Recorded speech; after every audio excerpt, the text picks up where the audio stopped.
Bonjour et rebonjour à vous qui êtes dans la salle, ceux qui nous suivent également sur Internet, sur notre site et les sites de nos partenaires, à la fois Boulevard des Productions, Stras TV, Dernière Nouvelle d'Alsace, rue 89, mais aussi sur la radio RBS, ainsi que tous nos partenaires médias, bien nombreux, et vraiment merci à eux de nous suivre, de relater ce qui se passe ici en direct depuis le Forum européen de bioéthique. Alors, nous avons régulièrement, tout au long de ce forum, mais déjà aux éditions précédentes, évoqué régulièrement la question de la bientraitance, la question du soin, la question, parfois même on a évoqué le care. Alors, et nous nous sommes dit qu'il serait peut-être temps de l'examiner un peu plus en profondeur. Et nous avons le bonheur d'avoir parmi nous Frédéric Worms qui va justement nous en parler. Donc, d'abord, bonjour. Je sais que vous venez d'arriver. En fin de matinée. En fin de matinée. Malheureusement, voilà. j'ai pas pu être plus présent et je vous dis mes excuses pour ça. Oui, voilà. Mais bon, on a quand même une demi-heure ensemble à la tribune, puis après on passera la parole à la salle qui aura sans doute des questions à vous poser. Donc je rappelle, professeur de philosophie à l'École normale supérieure, mais également directeur du Centre international des études de la philosophie française contemporaine. Alors vous avez de nombreux ouvrages, mais il y en a deux notamment, en tout cas moi, qui ont retenu, au moins un. Déjà, qui a retenu mon attention, c'est le moment du soin. Et il y a aussi toute la collection dirigée au PUF autour de la question du soin. Et puis c'est vrai que votre nom, quand vous intervenez régulièrement également avec Fabienne Brugère, parce qu'elle parle beaucoup elle traite beaucoup du care. Et tout simplement, nous sommes arrivés à vous par diverses émissions auxquelles vous êtes intervenus, notamment sur France Culture, et je veux dire que c'est un bonheur de vous écouter. Voilà. Alors, première question. Quelqu'un me demandait tout à l'heure, d'ailleurs elle connaît très très bien la culture américaine, hein, si je ne m'abuse, parce qu'elle l'a enseigné même à l'université. Qu'est-ce que le care? Est-ce qu'on peut commencer par là, déjà? C'est difficile à résumer en 2 secondes, je le concède.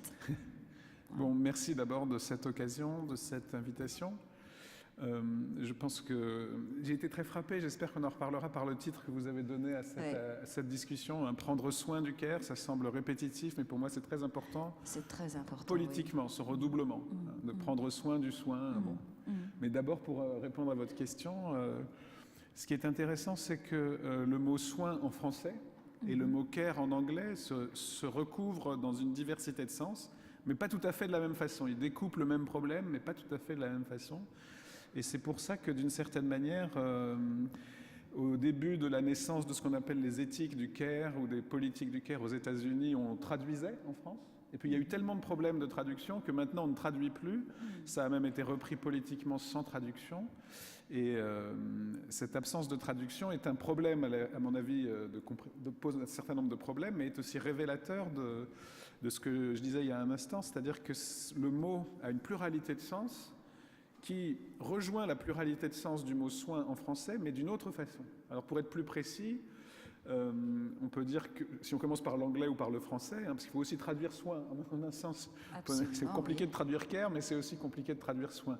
Le mot care en anglais a principalement 2 connotations, disons.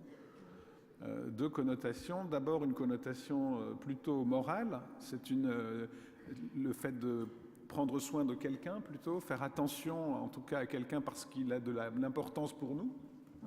C'est pour ça qu'il a d'abord été traduit par sollicitude. Sollicitude, bienveillance, I care for you, ça veut même dire je t'aime, en un certain sens. Ça peut être aussi take care about you, Alors, for yourself. Take care of yourself, c'est l'autre connotation, c'est plutôt le fait de prévenir des dangers. C'est le thème de la prudence, de la précaution, aussi du soin médical. Et même aux États-Unis, en anglais, disons, pas seulement aux États-Unis, je ne sais pas pourquoi je dis seulement aux États-Unis, mais dans le monde anglophone, si vous allez dans un service de soins intensifs, vous allez voir marqué critical care ou intensive care, donc, et palliative care pour le soin palliatif. Donc ça veut bien dire qu'il y a aussi cette connotation.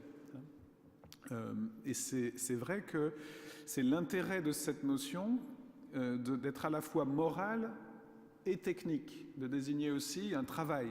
Par exemple, les caretakers, c'est ceux qui prennent soin, ça peut être la nourrice, ça peut être un certain nombre de métiers du soin concrètement. Et donc ce que ça veut dire, c'est que le soin, parce que c'est la même chose en français mais autrement, le soin désigne toujours à la fois une attitude morale et un geste technique. Et on ne sait jamais ce qui est le plus important.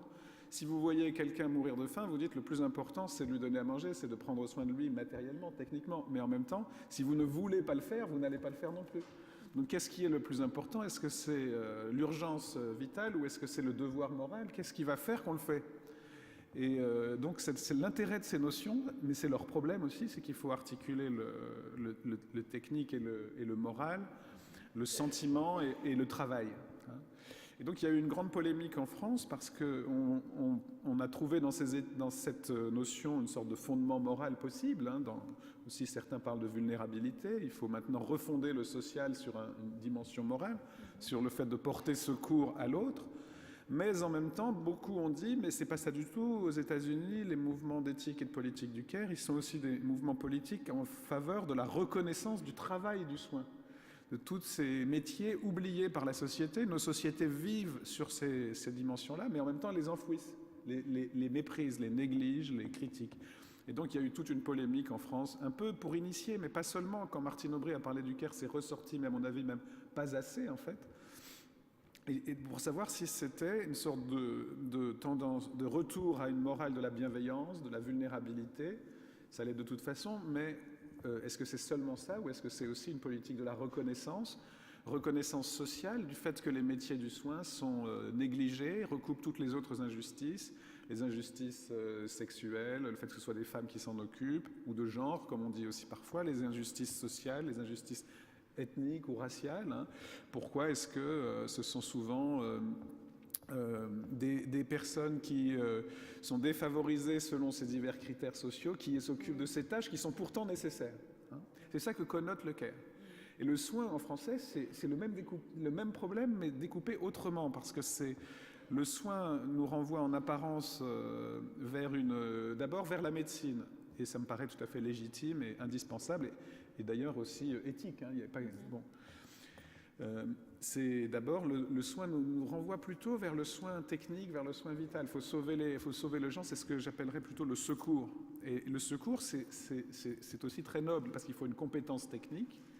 Donc ça renvoie vers un autre versant social de la même chose.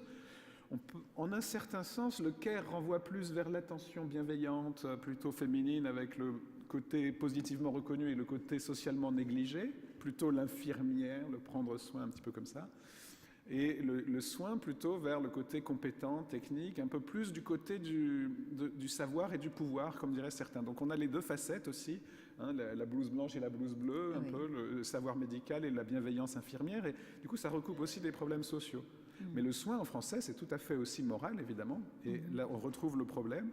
C'est pas seulement le secours technique ou la compétence, c'est aussi la bienveillance et en un certain sens l'amour, et donc on retrouve le fait, dans ces deux notions, en français comme en anglais, qu'il faut tenir compte des deux aspects et que ça peut poser des problèmes aussi, parce que qu'est-ce qui va être premier parfois dans une décision difficile? Est-ce qu'il faut tenir compte de la souffrance vitale ou de la responsabilité de la liberté morale et politique? Est-ce qu'il faut se confier entièrement au médecin ou est-ce que c'est le médecin qui doit être dans la bienveillance? Est-ce que le soignant est dans la domination ou dans le dévouement? Est-ce qu'il est au-dessus ou en dessous de celui qu'il soigne? Toutes ces tensions sont là dans ces deux notions. Moi, je crois vraiment beaucoup qu'on peut refonder une politique dessus, mais je pense qu'il y a un problème quand même de traduction et encore une fois, pas seulement de l'anglais. C'est révélateur qu'on n'ait pas traduit, ça a été un peu un échec, à moins d'en faire vraiment un fil directeur.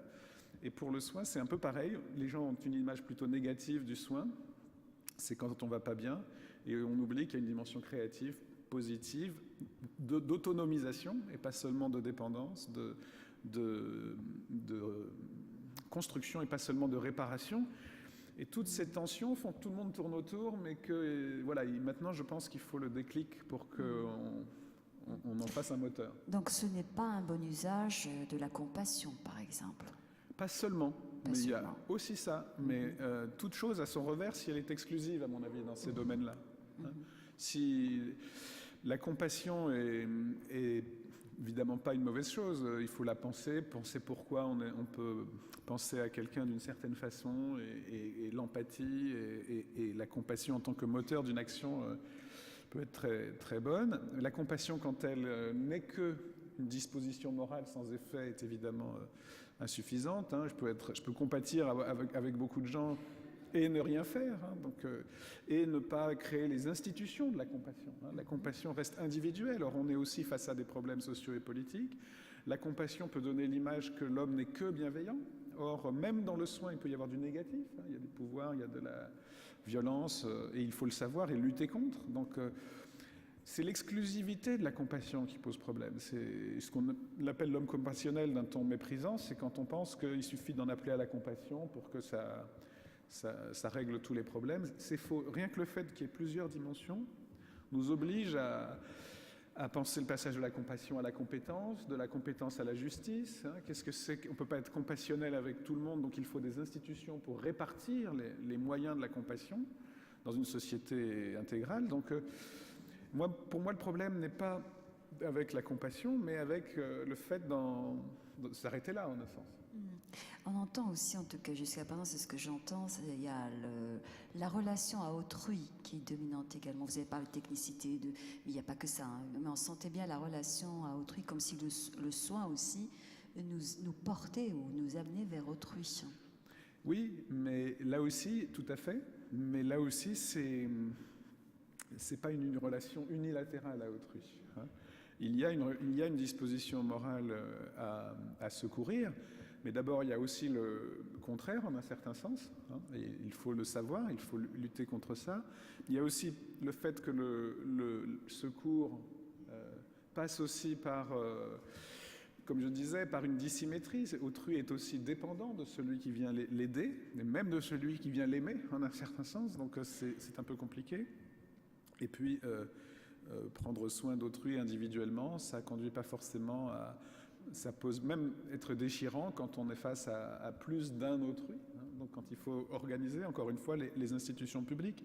Et puis il y a un dernier point qu'il ne faut pas oublier, c'est qu'avant qu'il y ait de l'autrui pour nous, c'est un point qu'on oublie très souvent. Pour moi, il est fondamental, mais même dans les éthiques du Caire aux États-Unis, on l'oublie vraiment très souvent, c'est que on dit toujours je vais prendre soin d'autrui.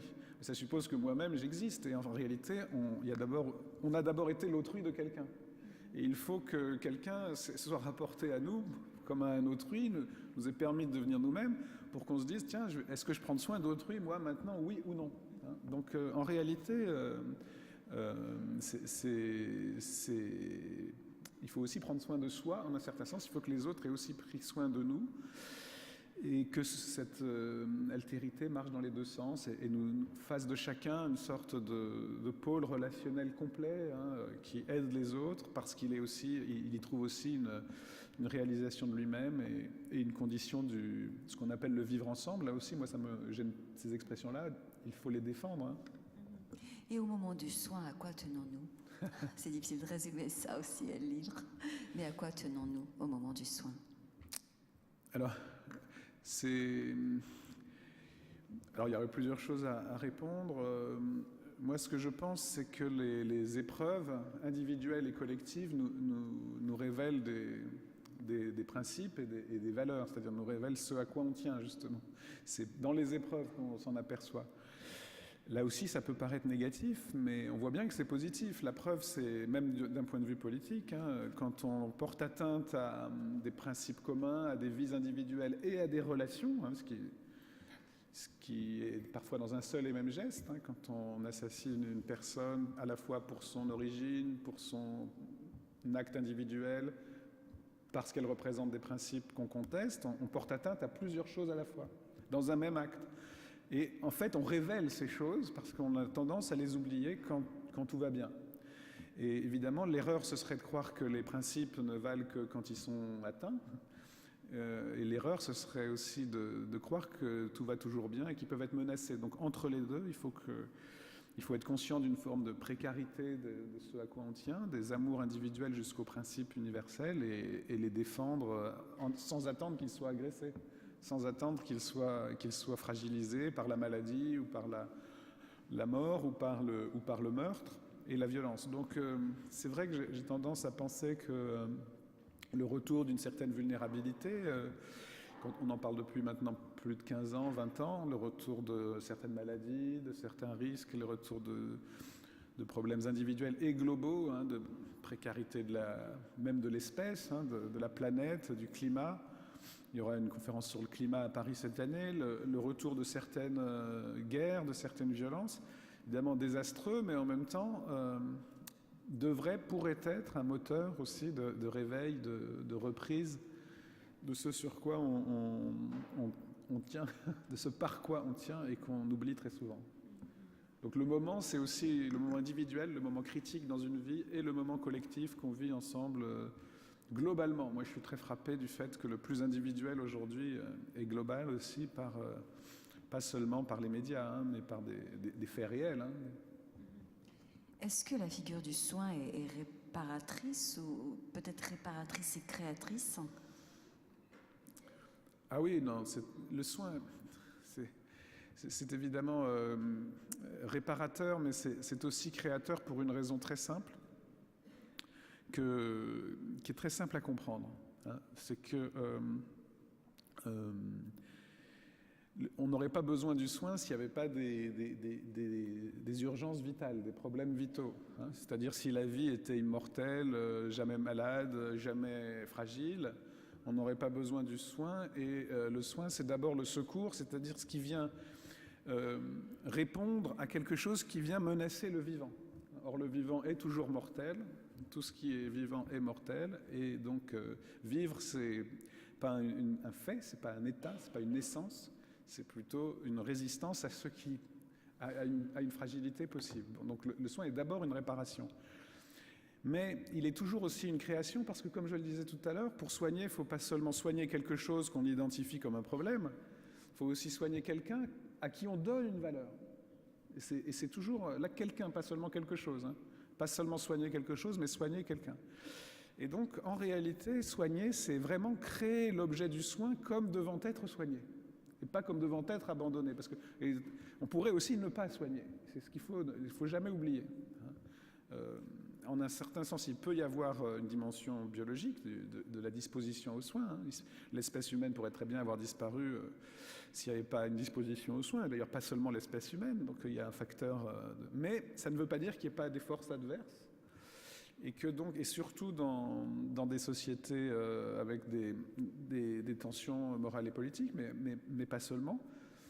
Et donc, ça veut dire aussi que si on soigne, c'est parce qu'on crée, on donne quelque chose, on donne du sens à celui qu'on soigne. Et en ce sens, on le crée. On le crée comme ayant une dimension à la fois morale et individuelle propre. Les psychanalystes, mais même les psychologues expérimentaux, hein, les théoriciens de l'attachement, montrent bien que dans le soin, et surtout dans la manière de soigner, de s'adresser à quelqu'un, de pas seulement le nourrir, mais de lui chanter une chanson, de le regarder, de lui sourire, de lui donner un nom, de le traiter comme une personne, on crée la subjectivité de quelqu'un. C'est pour ça que je disais, nous serions peut-être là comme corps vivant, mais nous ne serions pas là en train de parler si on ne nous avait pas créé. Voilà. Et ça s'entretient, c'est une création perpétuelle. Le soin amoureux, le soin amical ne sont pas juste des réparations. Hein. Et quand on dit « prends soin de toi », ça veut dire aussi, en un certain sens, continuer, partager cette tâche. Nous n'existons pas comme des essences, hein. Nous n'existons qu'en étant créés constamment par une certaine attention à nous-mêmes et aux autres. Si cette attention tombe, on le sait très bien, c'est la mort avant la mort, ou même pire que la mort. Et en créant l'autre, on se crée aussi, on est dans une construction de sa propre identité également. Oui, d'une façon dissymétrique. Je pense qu'il faut assumer cette dissymétrie, c'est-à-dire qu'on est tous vulnérables, on doit tous être créés, mais il y a des degrés. Le médecin le malade est plus fragile que le médecin au moment de la maladie. Tout le monde est mortel, bon, tout le monde est vulnérable. Mais il y a des différences. L'enfant est plus fragile que le parent au moment de la naissance, au moment de l'enfance, etc. La personne malade psychiquement, en fin de vie, a évidemment plus de vulnérabilité. Donc il faut penser cette dissymétrie, et heureusement. Si on devait se créer tout le temps au même sens où on recrée l'autre en l'aimant ou en l'aidant, le soin ne serait pas possible. Donc il y a heureusement des dissymétries qui font qu'à un certain moment, je vais suffisamment bien pour pas me dire tiens, je vais me créer et puis non, je me tourne vers l'autre. Mais en même temps, on a eu ces moments aussi. Cette dissymétrie crée une égalité, mais distribuée sur les temps de la vie, sur les âges de la vie, sur les conditions biologiques et sociales, sur la planète aussi. Et donc l'égalité, la force du soin, c'est que c'est une notion vraiment égalitaire, qui conduit à des notions de justice, de solidarité, mais aussi à travers une double dissymétrie, encore une fois, une dissymétrie du pouvoir, hein, je peux soigner, et du dévouement, je veux soigner. Donc je suis à la fois au-dessus et en dessous de celui que je veux soigner. Et en France, on a eu des grandes éthiques, des grandes philosophies, des deux côtés, c'est-à-dire des philosophies du dévouement à autrui. Quelqu'un comme Lévinas qui disait on est toujours au service de l'autre, l'autre passe avant, après vous, c'est le premier geste de l'éthique. Hein. Tous les deux devant une porte, si je dis pas après vous, je suis dans la guerre. Bon, donc après vous, mais en même temps aussi, je peux aider, donc pouvoir. Et donc l'autre versant, entre guillemets, en France de la philosophie du soin, c'est la critique du pouvoir médical, la critique de la violence. Donc en étant à la fois dans le dévouement et qui a aussi qui a une sorte d'absolu, mais dont il faut penser la limite aussi, et le pouvoir, on atteint une égalité, mais pas mécaniquement. L'idée qu'on est tous gentils et tous mortels, à mon avis, n'est pas le dernier mot du soin. Il y a des tensions, il y a des dimensions complexes, et c'est pourquoi il faut prendre soin du soin, et qu'il y a ce redoublement très important, et que pour moi, le propre de la politique, j'en dis un mot tout de suite, le propre de la politique, c'est de prendre soin du soin. Parce qu'il y a deux erreurs. Il y a une première erreur qui serait de croire que la politique n'est pas concernée par le soin. Or, pour moi, la politique fait partie du soin. Moi, je vais même assez loin. Je pense que on pense souvent le soin comme une des dimensions de la sécurité. D'ailleurs, on dit sécurité sociale. Bon, mais c'est une belle notion, évidemment, je vais la défendre. Mais moi, je dis l'inverse, c'est la sécurité, la politique qui fait partie du soin, qui est une des dimensions du soin. Et je suis très frappé, aujourd'hui, on a raison de parler de sécurité, mais il faut aussi parler du soin, hein, prendre soin du social, des corps et des esprits, etc. Mais la deuxième erreur, c'est de croire que le politique... Donc la première erreur, c'est de croire que le politique n'est pas concerné. La deuxième erreur, c'est de croire que le politique peut se substituer aux soins médicaux, aux soins amoureux, aux soins individuels, aux soins moraux, etc. Or, on a bien compris au XXe siècle les deux erreurs. On a vu des politiques qui ne prenaient pas soin, et on a vu aussi des politiques qui prétendaient prendre soin de nous dans tous les domaines de notre vie. Hein. Donc, les deux versions du totalitarisme, en un sens. Hein. On ne demande pas aux politiques de nous aimer. Donc, que doit faire le politique ? Il doit faire les conditions qui sont nécessaires, parce que, comme encore une fois, le soin n'est pas juste un geste individuel, il a des conditions sociales, des moyens à répartir, de la justice à assurer. Il doit faire des conditions pour qu'aussi toutes les dimensions du soin, médicales, psychiques, sociales, environnementales, culturelles, que la vie le monde soit habitable et même plaisant, je dirais, pour plein de raisons, c'est très important. Et le politique, c'est le soin de ces soins-là. C'est ce qui rend ce soin-là possible. Moi, je dis souvent, c'est le secours du secours, le soutien du soutien, la solidarité de la solidarité. Il peut y avoir des associations, mais il faut qu'il y ait un moment de la loi, etc. Et donc il y a même un troisième soin, c'est prendre soin du politique, parce que prendre soin des institutions, parce que prendre soin de ce qui prend soin du soin. Voilà, c'est pas infini, hein, c'est pas une régression à l'infini. Mais c'est quand même très important. D'ailleurs, dans un passage, c'est plus, en tout cas, j'ai repris quelques phrases. Si la notion de soin est devenue centrale dans les débats de la philosophie politique et morale, c'est qu'elle atteint au plus vif de la question de l'orientation de l'action humaine, en tant qu'elle refuse sa propre déshumanisation. Je crois que c'était sur votre site, d'ailleurs. Sur votre site ? Il me semble, non ? Ouais, c'est possible. Oui, tout à fait. Donc voilà, alors ça me fait juste penser un petit peu à Corinne Pelluchon qu'on avait eu sur un tout autre sujet en début de semaine et qui appelait sur un autre terrain avec d'autres concepts à une sorte de refondation de contrat social, effectivement. Parce que cette phrase-là, lorsque vous dites c'est qu'elle atteint au plus vif de la question de l'orientation de l'action humaine, c'est vraiment repenser toute son action, y compris lorsque l'on est en but face à des contraintes classique qu'on connaît, budgétaire, etc., en tant qu'elle refuse sa propre déshumanisation. Je pense à cela parce que c'est vrai que régulièrement, par exemple au forum ou ailleurs, on a entendu des personnes faire état d'analyse, faire état de souhait d'aller dans cette direction du soin, mais également faire état de contraintes d'ordre pratique. Alors, donc difficile à concilier. En fait, il y a deux choses qu'il faut faire là aussi. Évidemment, je pense qu'il faut être très simple quand même. Il faut dire oui, c'est la disposition fondamentale et elle a un contraire très simple et c'est une alternative très simple. Le contraire du soin, c'est pas seulement l'absence de soin, c'est-à-dire la négligence ou l'abandon. C'est le refus du soin et c'est même, disons, la disposition ou l'acte qui, au lieu de réparer un besoin, va en créer, au lieu de réparer une souffrance, va en créer. Donc c'est la violence. Donc il y a quand même une alternative simple et donc il faut y tenir mordicus et elle prend différentes formes, évidemment, dans l'expérience humaine. Mais encore une fois, ce serait trop simple de s'en tenir là parce qu'il y a des contradictions dans le soin lui-même. Et parce que la vie humaine est compliquée, elle ne se joue pas sur une seule dimension. Vous avez un corps qui a des besoins vitaux, sinon il cesse ses fonctions vitales, donc il est mortel. Mais ce corps est le corps d'un individu qui, si on ne s'adresse pas à lui individuellement, va aussi mourir en réalité, donc c'est aussi vital. Les expériences sur l'attachement montrent qu'un bébé peut préférer mourir de faim plutôt qu'être séparé de la personne qu'il aime. Évidemment, on ne fait pas ces expériences-là, heureusement, sur des humains, mais sur des grands singes, c'est des expériences cruelles, mais qui sont très, très, très impressionnantes. Vous lui donnez le choix entre aller vers son alimentation ou bien vers sa figure d'attachement, comme on dit. Il préfère aller vers sa figure d'attachement, même s'il sait qu'il ne mangera pas. Inversement, il y a des expériences qui montrent que si la mère cesse de sourire à son enfant, il cessera de boire le lait. Et il y a évidemment des expériences d'orphelinat dans les deux sens aussi, des orphelinats exemplaires, comme en Hongrie après la guerre, un orphelinat où justement on prenait attention. Donc bref, l'enfant humain ne vit pas seulement sur une modalité organique, mais aussi sur une modalité psychique qui est aussi vitale que l'autre, puisqu'il peut en mourir.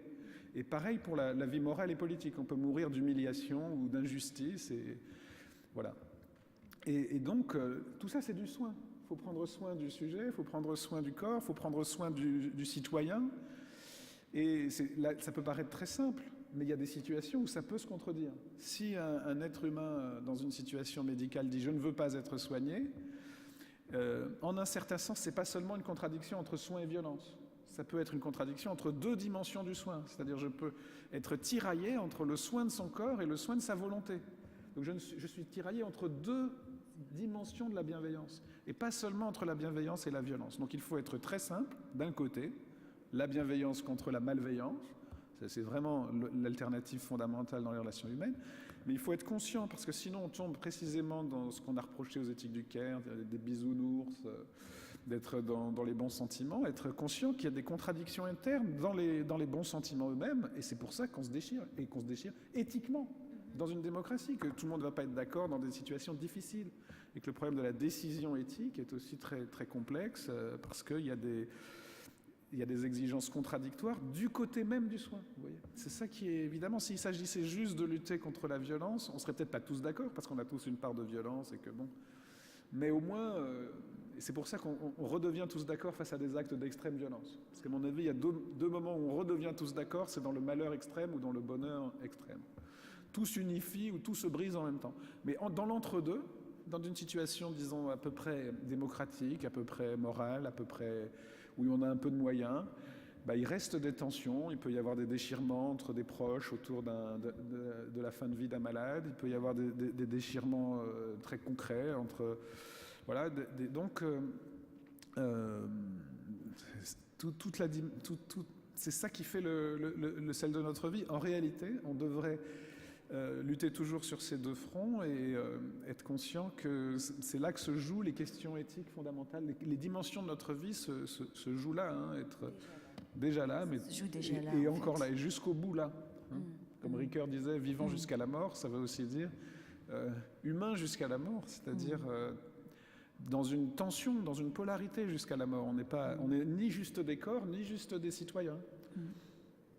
Alors il est 14h30, on va passer dans la salle, mais avant ça, pour vous donner la parole et vous permettre de vous exprimer, je voudrais juste rappeler, parce que c'est vrai que ce livre est superbe également, un autre livre de vous, c'est Penser à quelqu'un. Penser à quelqu'un, aux éditions Flammarion également. Et bien évidemment, les ouvrages, vous pouvez aussi les trouver à la librairie Kléber, ici même, ou en traversant la place Kléber. Ben, merci à vous d'avoir pensé à ça. Voilà, le soin. On va vous passer le micro. Qui souhaite prendre la parole ou faire des commentaires? Vous posez une question, tout simplement. Poser une question. Moi, j'ai une question sur ce qu'on appelle le pouvoir médical, à mon avis à tort. Comme chacun d'entre nous, un jour, je vais être malade.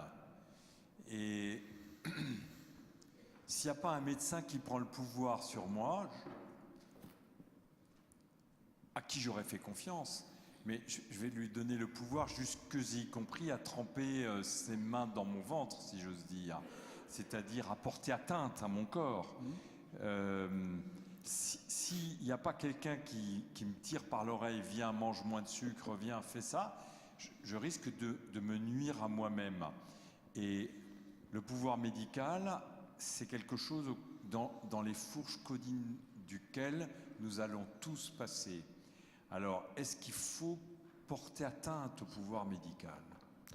Alors, pour moi, comme je le disais, la dimension du pouvoir médical, elle est fondée dans l'essence même de la vie humaine, de la fragilité d'un côté, du soin de l'autre, dans le fait qu'il y a une fragilité, et d'un côté une dépendance, et de l'autre côté une compétence. Et il y a le pouvoir parental aussi, évidemment. Donc tout soin est... Bon. Le vrai problème, c'est plutôt, pour moi, c'est la limite entre le pouvoir et l'abus de pouvoir. Parce que tout pouvoir peut donner lieu à un abus. Et ça veut dire que le soin n'est ni tout bon ni tout mauvais. Ceux qui diraient tout pouvoir est un abus de pouvoir sont évidemment dans l'absurdité. Hein. Mais ceux qui le dénoncent, ça a été une tendance très forte de dire le médecin n'est pas du tout dans le soin, il n'est que dans le pouvoir. Hein. Il y a une tradition même en France de critique de la médecine de ce point de vue-là. Et ça vient d'ailleurs beaucoup de la psychiatrie, parce qu'il y avait dans la psychiatrie, il y avait une situation de dépendance telle que il y a eu une critique du pouvoir comme étant essentiellement, intrinsèquement, toujours abus de pouvoir. Or, évidemment, c'est faux, même dans la psychiatrie, il me semble. Et donc, la question, c'est quand même de prendre conscience que tout pouvoir recèle le risque d'un abus de pouvoir. Et donc, de tracer des limites à ce pouvoir. C'est pas si simple que ça en a l'air dans les faits, mais par exemple, dans la théorie classique de l'éducation, on sait très bien que on éduque l'enfant pour qu'il accède à l'autonomie. Et donc il y a une majorité, on vise à transfert de pouvoir en quelque sorte. De même, le soin est un transfert de pouvoir. J'ai provisoirement un pouvoir sur vous pour vous le rendre autant que possible. Et même, je dirais, c'est pas la réponse suffisante, mais l'abstraction démocratique fait que, en théorie, nous sommes tous égaux comme citoyens. J'ai un pouvoir sur vous technique, conféré par l'institution. En effet, je peux faire intrusion dans votre corps, dans certaines limites, avec un certain protocole. Mais justement, il y a la question du consentement et la question morale de la liberté du malade, des droits des patients. Il y a une loi Kouchner, par exemple en France, depuis 2002, etc., là-dessus. Le risque, c'est que face au risque d'abus de pouvoir, on en vienne à compenser cette situation par un juridisme abstrait et par dire, voilà, vous signez là et donc vous consentez, et donc on efface tout risque. En réalité, c'est évidemment une sorte de négociation morale, et c'est aussi dans la question du pacte de soins, comme dit Ricoeur, de la relation de confiance médicale, que le pouvoir, parce qu'il affiche aussi un dévouement, montre qu'il ne peut pas tomber dans l'abus. Seul le dévouement compense le risque de l'abus de pouvoir. Donc en fait, seul un geste éthique quand même de... Alors Winnicott est très simple là-dessus, c'est juste au moins être fiable, on peut s'appuyer sur le médecin, donc en un certain sens, voilà, plutôt qu'une loi abstraite seulement, parfois c'est important, parce qu'il y aura des conflits, et les tribunaux sont parfois là pour ça, hein. Mais je pense quand même que, c'est ce que je disais tout à l'heure, le risque d'abus de pouvoir est compensé en fait par le contraire du pouvoir, c'est-à-dire le dévouement. Et qu'à un moment donné, intuitivement, on sait bien que dans la relation médicale, il y a les deux. Mais il ne faut pas non plus nier que le pouvoir peut donner lieu à un abus de pouvoir. un manque d'information, un manque de partage, une sorte de double peine, c'est-à-dire qu'on est non seulement malade mais dominé. Voilà, c'est l'un des problèmes fondamentaux quand même de la politique du soin aujourd'hui.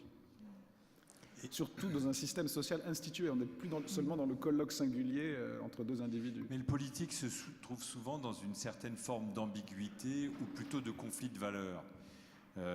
Par exemple, pour le soin, on a tendance, pour des raisons d'économie et des raisons d'efficience, à regrouper les malades par pathologie. On le fait depuis très longtemps dans les léproseries, mais on a continué avec les sanatoriums. Un homme politique a proposé des sidatoriums, mais plus proche de nous, il y a les centres anticancéreux, où dans la salle d'attente, on va se trouver assis à côté de quelqu'un qui a un cancer bien plus grave, pas le même, mais on s'identifie forcément. Et on retrouve les EHPAD, qui souvent sont en dehors des villes, qui sont aussi une manière de regrouper les gens par pathologie. En l'occurrence, là, ils sont vieux ou dépendants ou Alzheimer. Et pourtant, c'est des contraintes économiques auxquelles le politique peut difficilement se soustraire. Alors comment naviguer dans ce conflit d'intérêts entre l'utilitarisme et l'économie et le soin qui, lui, n'aurait pas besoin de ce regroupement par pathologie? Alors pour moi, ce n'est pas seulement des questions de gestion, il y a une dimension de gestion sociale, mais il y a deux logiques du soin, et il faut comprendre qu'à l'origine, elles sont toutes les deux éthiques. Qu'à mon avis, au départ, les deux sont toutes les deux éthiques. Qu'est-ce que ça veut dire? C'est ce que j'appelais tout à l'heure soigner quelque chose. Soigner quelque chose, c'est isoler un problème. C'est développer la technique pour soigner ce problème. Et donc, par exemple, effectivement, si le rein ou le poumon ou le foie est cause de maladie, on va l'isoler, on va faire la technique. Et donc, c'est par la logique même de ce soin médical technique et inévitable que se développe la spécialisation, l'institutionnalisation, qui, avec le développement technique et politique, aboutit à ce que vous décrivez. Donc, au départ, je pense, il y a une logique quasiment inévitable. Et on peut avoir ce sentiment que la médecine se réduit à ce moment-là à la fois à des machines, une spécialisation, un X-logis. Je discutais un jour avec des amis médecins et on en est venu à voir que la spécialisation se traduit toujours dans ce suffixe en logis. Par exemple, gastro-entérologie, etc. Et que la médecine globale, c'est toujours en iatrie. Iatros, c'est le médecin, logos, c'est la science. Donc le médecin et le docteur, c'est deux êtres qui en viennent à se distinguer. Le pédiatre, le gériatre, ne sont pas des spécialistes d'une partie du corps, c'est des spécialistes de la totalité de l'individu. Peut-être aussi le psychiatre qui est divisé un peu en deux, qui est un peu psychologue. Bon, donc le logique et le iatrique. Et justement, il y a l'autre dimension, le soin global et individuel. Et pour moi, la responsabilité du politique, c'est effectivement d'organiser le technique, et parfois c'est inévitable. Et le social a aussi sa justice. Si on peut soigner plus de monde en organisant comme ça, au fond, ce n'est pas une violence seulement. Mais il faut aussi donner les conditions de l'autre soin. Et donc pour moi, les points essentiels, c'est permettre l'individualisation, le parcours individuel du malade, les relations aux proches. Il y a eu un énorme progrès dans les soins pédiatriques quand on a permis aux parents des enfants d'être là. Ça a évité aussi des pathologies, de l'hospitalisme, comme on disait. On séparait les enfants des parents pour les soigner, mais ça engendrait une pathologie extrêmement grave. Donc on a permis aux mères d'être là. De même, pour les EHPAD, il est évident que, ou pour le soin du grand âge et de la fin de vie en général, il est évident que c'est une dimension fondamentale, qu'il y a une violence produite par cette technicisation et cet isolement, et que la compensation, la réponse, c'est évidemment l'autre partie du soin, non seulement individualisée, mais prendre en compte toutes les dimensions, les proches, le rapport à son monde singulier, rester le plus longtemps possible dans son domicile, son quartier, ses amis, etc. Donc, et ça, c'est politique. Et cette politique d'individualisation du soin, qui est le complément de l'autre, moi je ne dirais jamais que l'autre est seulement une barbarie, elle a le risque de devenir une barbarie, mais on veut aussi des scanners. On veut aussi des machines de pointe et il faut les regrouper. Et si on peut en avoir qu'à certains endroits, peut-être que bon, c'est mieux que rien. Mais il faut absolument aussi l'inverse. Et une politique du soin doit être encore une fois complète et équilibrée. Et j'ai bien entendu j'ai bien conscience que c'est plus facile à dire qu'à faire, mais la justice est plus facile à dire qu'à faire. Est-ce qu'il y a une demande de parole dans la salle, hein? Question? Une intervention, un commentaire? J'en ai encore une. Oui. Alors, madame d'abord. Yes, d'accord. Merci. Bonjour. J'ai bien entendu, on a parlé de notions de pouvoir et de risque d'abus de pouvoir des médecins. Moi, il y a une notion que je voudrais bien entendre, c'est la notion de confiance qu'on peut avoir dans le médecin. Et je pense que la notion d'abus de pouvoir résulte souvent d'un manque de confiance, parce que le médecin, effectivement, il a son pouvoir, il a son savoir. Quand il arrive à établir une relation correcte de confiance avec son patient, je pense que le pouvoir, le patient l'accepte tout à fait. Tout à fait. Et il se sent abusé dans le pouvoir du médecin quand il n'a pas cette confiance, quand le médecin n'arrive pas à se mettre au niveau de compréhension que peut avoir le patient par rapport à sa pathologie, au risque d'un traitement éventuel, etc.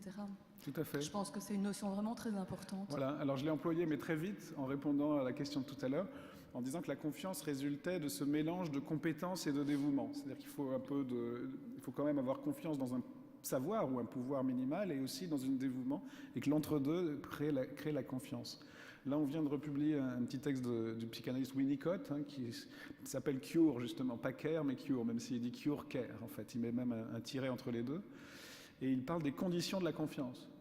Et il dit même que non seulement le soin suppose la confiance, mais est la source de la confiance, et de la confiance dans les autres et dans la vie elle-même. On a confiance dans la vie parce qu'on peut avoir eu confiance dans quelqu'un qui nous soigne. Mais cette confiance a des conditions techniques, dit-il, dans le soin médical, mais au fond même dans le soin parental. C'est juste être là à l'heure, écouter, être neutre, ne pas juger. Le secret médical, Hippocrate, qui est le fondateur de la médecine technique, est aussi le secret d'Hippocrate, est une des conditions de la confiance. C'est-à-dire, le type ne va pas, en sortant, dire « Ah, dans sa maison, c'est tout pourri, et puis il a telle maladie, tu peux viser son poste, et tout ça. » Donc c'est aussi ne pas dire ce que tu as vu chez le malade. C'est dans le secret d'Hippocrate lui-même.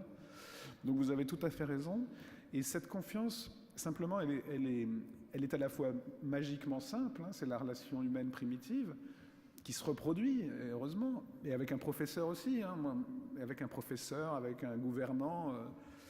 Il faut avoir confiance dans ses gouvernants. Freud dit qu'il y a 3 métiers impossibles, le professeur, le soignant et le gouvernant. Mais c'est justement parce qu'il suppose aussi... Bon, c'est magique, mais c'est aussi technique. Il y a des conditions de la confiance. Un cadre, un temps suffisant pour écouter, pour parler. On voit très bien aujourd'hui que ce que vous faisiez allusion tout à l'heure, c'est aussi quand tout si le soin devient entièrement un produit marchand en quelque sorte, avec des normes uniquement économiques, les conditions de la confiance ne sont pas là. Donc la confiance est à la fois un lien moral fondamental et à des conditions institutionnelles, politiques et autres. Frédéric Worms, le marché parfois pousse à modifier le soin, et je vais juste donner un exemple pour savoir quelle est votre position à vous, par exemple, sur le nouvel exemple de la géolocalisation. Vous avez entendu qu'il y a certains vêtements qu'on peut acheter maintenant pour les enfants qui les géolocalisent. Et puis c'est parti en fait des asiles de personnes âgées où 2 personnes âgées il y a 3-4 ans n'étaient pas retrouvées dans le jardin en hiver alors qu'elles étaient allées se promener, qu'elles avaient un Alzheimer, et on les a retrouvées gelées sous un appentis, alors que si elles avaient été géolocalisées, on aurait pu les retrouver avant qu'elles ne meurent. Et donc il y a pas mal de gens aujourd'hui qui se posent la question de la légitimité par soin et préoccupation de l'autre de la géolocalisation et des offres industrielles extrêmement nombreuses pour la géolocalisation, mais en même temps, on peut se dire que des parents vont pouvoir être non seulement protecteurs, mais abusifs sur le parcours de leurs enfants ou sur le parcours d'une personne âgée qu'on va pouvoir surveiller de manière abusive. Alors, comment faire le partage entre, là, à nouveau, et comme souvent en éthique, on est dans des injonctions contradictoires, qu'en pensez-vous ?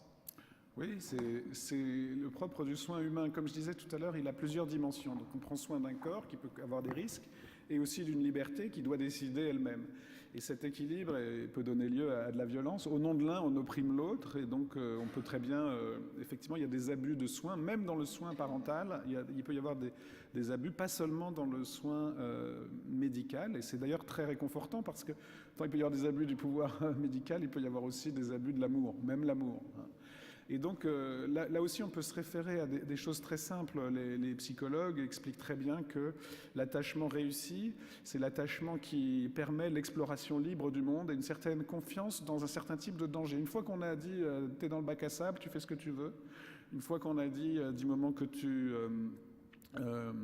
ne détruis pas le monde et que tu ne fais violence à autrui et que tu fais attention à ceci et cela, tu peux explorer la planète, aller voir le monde. Autrui n'est pas dangereux, il y a des limites simplement faut faire attention, il faut avoir un chez-soi pour explorer le monde, comme dit à la fois les psychanalystes et Albert Camus, donc il y a des seuils. Mais on sait justement bien que le test de la confiance, c'est d'avoir confiance dans l'autre et dans un certain type de risques.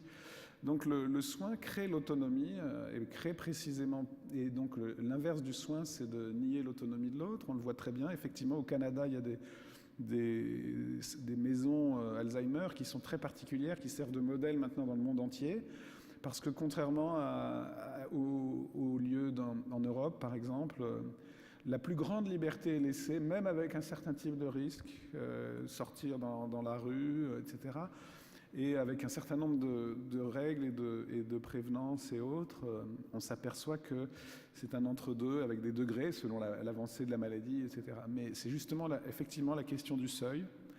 Et je pense que c'est cette dimension qui n'est jamais simplement tout ou rien, entre plusieurs types de soins. Car faire confiance à l'autre, c'est prendre soin de sa liberté, prendre soin de sa... Et le psychisme, en fait, conduit aussi le reste. Ça a aussi des effets sur la maladie elle-même. La dépendance psychique n'a jamais aidé la dépendance organique. Frédéric Worms, seul l'homme a peur de la mort comme souci de sa disparition. Ça vous dit quelque chose, cette phrase, hein? Ce souci existentiel est à l'origine du soin concret. C'est un extrait d'une interview de vous, en fait. D'accord. J'aimerais bien juste qu'on me dise ce que vous en pensez, parce que je vais vous emmener aussi faire une autre interview pour notre site internet. Donc, on a à peu près 3 minutes, si vous voulez. Sur la mort ? Oui, cette peur de la mort qui dit ce souci existentiel est à l'origine du soin concret. Alors, oui, j'étais pas sûr que j'avais dit des choses de cette façon-là, parce qu'en fait, une des grandes pensées du soin au XXe siècle, inspirée par la philosophie de Heidegger, dont on parle beaucoup en ce moment pour d'autres raisons, résonne comme ça. Hein. C'est-à-dire que le soin nous vient de la peur de mourir, et que nous prendrions soin... Voilà. C'était exact, c'était juste, j'ai extrait juste une phrase. Vous aviez expliqué tout ça dans votre interview. Ah bah donc alors, pourquoi c'est important ? Parce que en fait, je pense que ce qui est premier, c'est plutôt éviter la mort que s'en soucier positivement. C'est-à-dire c'est la mort, mais autant qu'on y résiste. En tant qu'on y résiste, en tant qu'on cherche à l'éviter. Et la mort d'autrui aussi, et d'autrui fragile, qui sans l'autre ne pourrait pas survivre. Donc effectivement, je pense que la mort reste le modèle de ce qu'il faut éviter pour un vivant. Mais même la mort a plusieurs facettes. Il y a l'interruption des fonctions d'un corps, mais il y a aussi la destruction d'un sujet individuel. Il y a aussi la mort sociale, comme on dit, hein, le pire que la mort. Et c'est d'ailleurs parce que l'homme ne meurt pas d'une seule façon qu'il n'est pas non plus heureux seulement d'une seule façon. Hein, qu'il ne suffit pas de ne pas être mort pour être heureux, en réalité. C'est une des conditions, mais pas la seule. Et vivre, c'est pas juste ne pas mourir, c'est retrouver une puissance de création corporelle, psychique, sociale, etc. Donc il faut évidemment se rappeler cette mortalité, mais aussi se rappeler cette vitalité. Merci beaucoup, merci à vous tous et toutes d'être aussi nombreux, effectivement, pour cette rencontre-débat. Et puis, je vais vous accompagner, faire une interview pour notre site internet, si vous voulez bien. Je vous suis, moi. Voilà. Merci beaucoup. Merci, et puis on reprend dans 10 petites minutes.